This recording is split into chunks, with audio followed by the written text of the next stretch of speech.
transgender rights under the law. Currently, many states and the federal government do not provide equal protection of law for the transgender community. Soon, the Supreme Court will be presented with the question of whether the Equal Protection Clause of the 14th Amendment protects transgender people or not. The answer is clear, because gender identity is solely based on and in gender.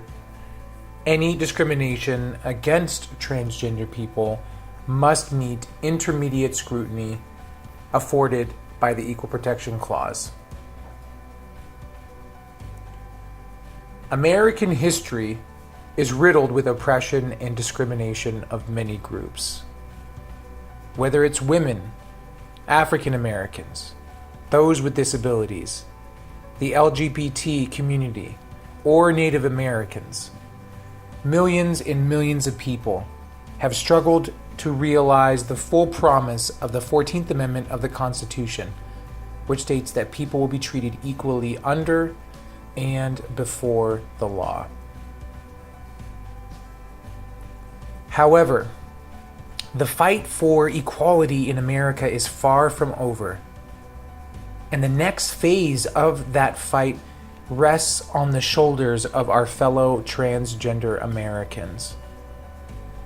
Right now, over 20 states have legally enacted and enforced discrimination against the transgender community, including forcing particular bathroom use, not allowing transgender people to choose their gender on their birth certificate and other government documents, not allowing transgender people to adopt children, barring trans people from serving in the military, and, of course, allowing employers to fire nor hire someone based on their gender identity. And this all flies in the face of 50 years of Supreme Court precedent, which states any government policy which is based on gender must meet intermediate scrutiny and bear a substantial relationship to an important government interest.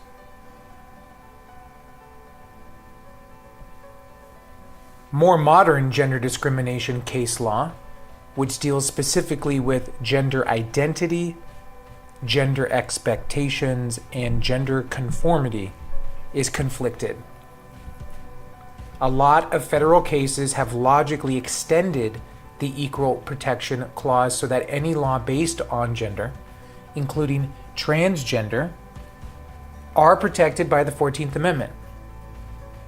However, other circuits have found the opposite conclusion, using a semantic twist to say that although the Equal Protection Clause protects men and women from gender discrimination, a trans woman, a trans man, or a transgender person is neither a woman nor a man, and so does not enjoy the protection of the Equal Protection Clause.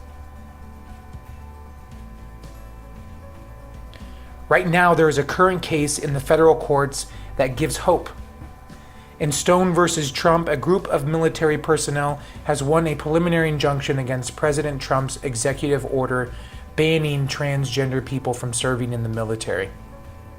The Federal District Court of Maryland in Baltimore granted the injunction, noting that the plaintiffs were likely to prevail on the merits of their case, and the president's order is the type of gender discrimination which the Equal Protection Clause prohibits, because the president has not provided sufficient evidence to show an important military interest in excluding transgender people from serving. We wait to see what the Fourth Circuit Court of Appeals will decide. Equal justice under law. This is engraved on the western facade of the Supreme Court.